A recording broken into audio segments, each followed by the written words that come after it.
All right, what's going on, everybody? This is James. I wanted to do a quick video here. I haven't done a video in a while, but just thought I'd do this because I received this really bizarre email. Well, first of all, I got a cold right now, so some sniffing. It might sound weird, and that's why I got a cold. But one of this emails. So a lot of people know I used to work for the Dollar Vigilante and Jeff Berwick, and I went to the first Anarchapulco, and I lived in Acapulco for 2 years. And when I used to work for it, it was a financial newsletter. We would help people with investments, living overseas and stuff, kind of like what I do in Borderless. It's the exact same thing.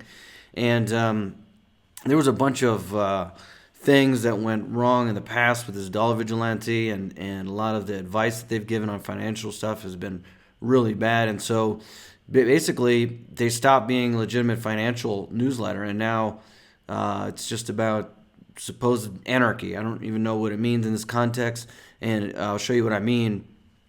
In this email that I got, somebody just sent this to me because it was so funny. I mean, you can't make this stuff up. This is like crazy. I don't know what. It's just such a joke. I mean, so Ron Paul is speaking at this, for instance. There's a lot of people, Andrew Napolitano, people like this. Okay, somehow they got these people. So, but look at this.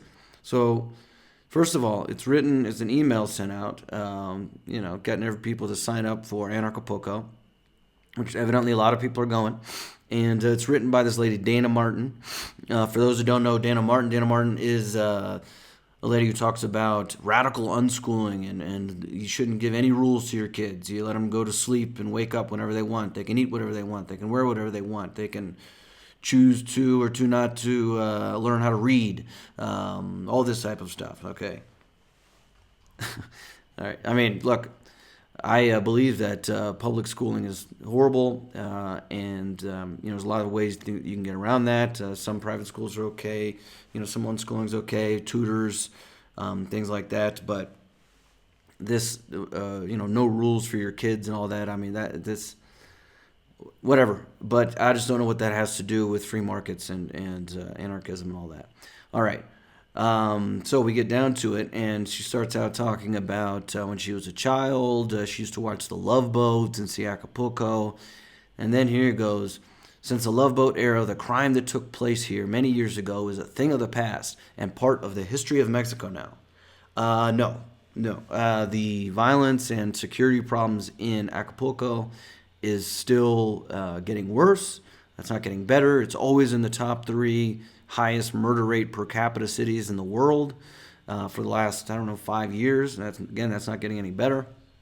Look, I like Mexico. I live in Mexico most of the time, and I enjoy it here. I'm not under any type of delusion that it's like it's all the idea that the security problems in Mexico is fake. Certainly not in Acapulco. Acapulco has lots of problems. They just had the whole police force were arrested. What was it, like a month ago or something? And just look up the stories. I mean, people get killed on the beach. I mean, extortion runs rampant there. It's true. Okay, I live there. I speak Spanish. I worked with actual Mexicans from there, which has more than most of the people that I guess live there with this group here can say. They all hang out with each other, but trust me, Acapulco is not, all the stuff about Acapulco is not an American, look at this, sadly the U.S. government hemorrhages deceptive propaganda against Mexico. No, this is not a propaganda against Mexico. Actually, it's quite the opposite. A lot of times the propaganda is that in Mexico, they will not report a lot of the crime statistics. So, when crime does happen, they'll try to push it under the rug. And there's a lot of things that they do that to manipulate the stats down. So, no, this is ridiculous. And Mexicans know this. Ask a Mexican person, like not a person from Mexico. How's the security in Acapulco? I mean, people. There's a reason that the economy has been bad there. People are going other places. And there's a long history of that, and I don't really think I need to get into that right now of why that is. But if Mexicans can't afford to go somewhere else, then they do. I mean, the Bay is beautiful. You could still have fun there. It's not, but acting like it's there's no problems with security and all that type of stuff is reckless, and in a way it's also like disrespectful to a lot of people that are living through that there. I mean, the locals, I mean, like I said, extortion is running rampant. People don't know what to do. They're people getting killed in the streets, but they think it's some kind of a joke or something. It's not. All right, so then we get down out of that part, and then what do they have here? They have a rage against the state room. Our rage room is a place where your anger, angst, and frustration with the state will be encouraged and celebrated. Being handed a baseball bat or sledgehammer as you enter a room with angsty music playing where you can smash the shit out of everything you see is quite a modality of release and even healing. Anger is a normal, blah, blah, blah, blah, blah. So I don't know what the hell this is about. They got some like padded room where they give everybody, baseball bats and sledgehammers, and they smash shit. Okay. It's supposed to be like some sort of a financial conference, I guess. I mean, obviously not anymore. But again, what does this have to do with like free market, libertarianism, and stuff like that? And the answer is nothing. All right. And so here's this girl with a red anarchy shirt, and she's going to go smash stuff up. All right. She looks like a punk. All right. Next, what do we got? Something better. The nude pool. Unchaining ourselves from cultural conditioning and damage done to us through our childhoods and after, shame and fear surrounding our bodies and sexuality is something many are working hard to overcome in order to step into higher levels of freedom and peace. Nudity is so taboo and so natural that many long to release the constraints of clothing and celebrate who they are in their bare skin.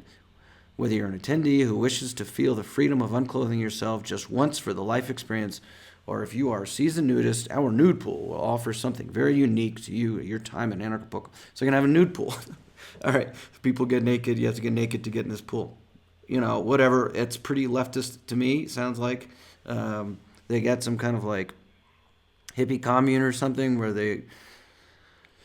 I don't know what's going on, but if the way I see it, like, if someone was trying to build... If some, a leftist or a statist was trying to build a caricature of what libertarianism is, they couldn't do a better job of what they're doing here.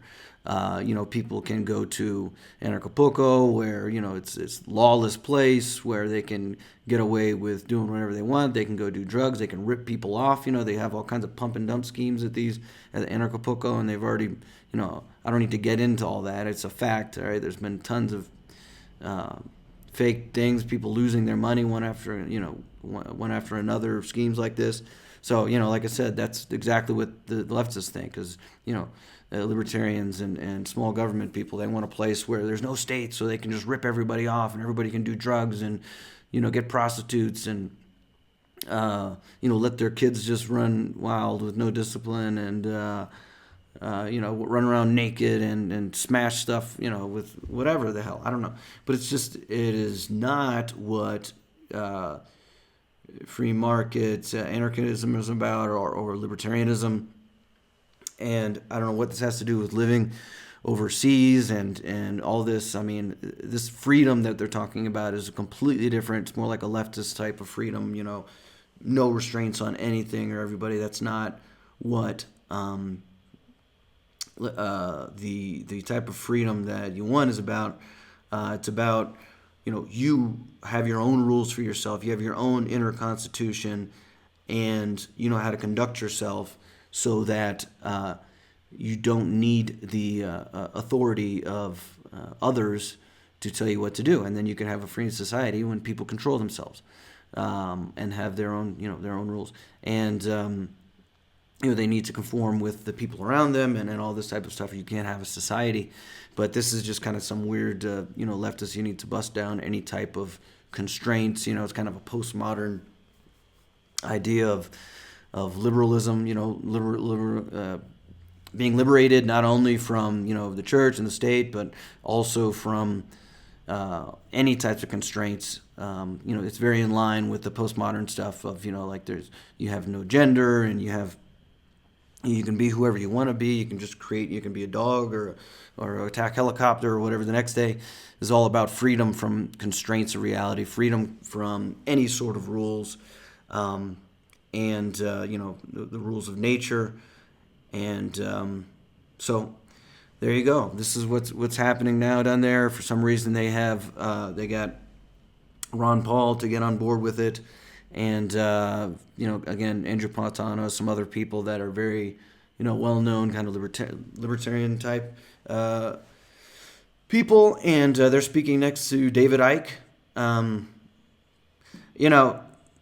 I had nothing against David Icke. I got nothing against Dana Martin. They can talk how they'd like to, whatever they want to talk about. If I disagree, that's fine, whatever. But I just don't think it has anything to do with libertarianism, with free markets, with that type of free market anarchism, and anything that makes any sense. This is leftism, and there's a lot of pump and dump schemes that people get caught up to there that separate them from their money. So I think that all in all, this is it's just a negative thing, and so just thought I'd give my thoughts on that. So let me know your thoughts in the comments. I'm sure I'll get a lot of negative ones, just like I did with the Shemitah. The same organization. Jeff and Berwick and Dollar Vigilante put out the Shemitah thing, and I put out 2 videos debunking it. Check it out, Shemitah Debunked on my channel. And I was right, but, all kinds of negative comments. I think like 50% downvotes. Fine, whatever you want to say, but I was right. So there you go. And I'm right about this. So let me know what you think in the comments, and I'll talk to you later.